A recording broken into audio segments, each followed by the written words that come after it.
Hello and welcome to a video about these hunter's knives that I'm making. So right now I have 4 in my hand. I have one over there that is the prototype that I made that has a different, it wasn't a good enough reference, so the actual design on it isn't as good. But it is built using the same methods. So let me go ahead and put all these down except one. Give you guys an idea of, obviously they have finger holes. There is an actual hanging hole, and the gut hook, there is actual space here for the gut hook so you can catch things on it. Like so.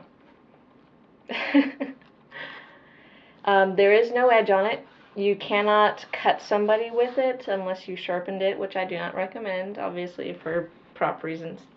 There is some texture to it. I'm not sure if it'll be visible on here, but I tried to take photos of it so that you can see the texture.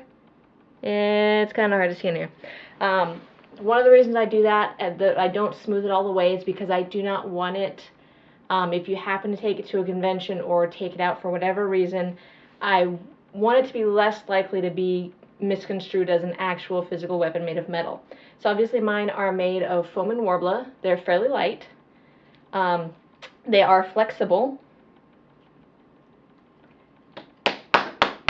They can still hurt if you, for some reason, got paddled with them. They do hurt if you slap your hand. And there are sharp points on not only the throwing stars, but also on these, because I do not dull the points. I mean, it's supposed to have a point on it. It's kind of a pain in the butt to do that anyway. There's not much else to say other than I did make these extremely thin.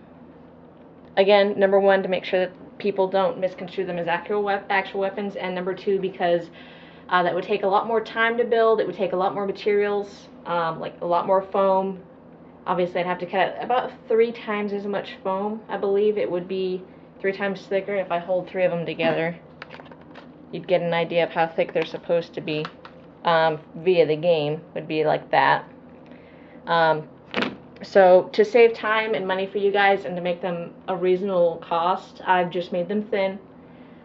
They are still pretty durable, obviously, with the warbler. What else can I say? They're spray painted the aluminum. There's a primer underneath that does reduce the warbler texture, but again, I didn't do enough to eliminate it. And all of the markings on it that you see are hand-drawn. The actual gray here is acrylic, hand-painted, and then everything else is hand-painted Sharpie, based on the pattern that I created. So with that, I think I've displayed pretty much everything about this knife that you could ever want to know. Some cool poses you can obviously do with the knives. You can have them, you know, down in your hand. I can't do it here because I'm not far enough away, but obviously you have poses on your shoulder, poses with the knife on the side. Yeah. So if you plan on doing any Destiny cosplay in the future, I hope that this makes it a little bit easier on you guys, especially if you don't know how to make props, or if you just need something quick, if you're running, you know, late on a deadline or something. So I hope you'll turn to my props to do that. Thank you very much for watching, and I hope that you also look at the other stuff I have in my store. Thank you very much.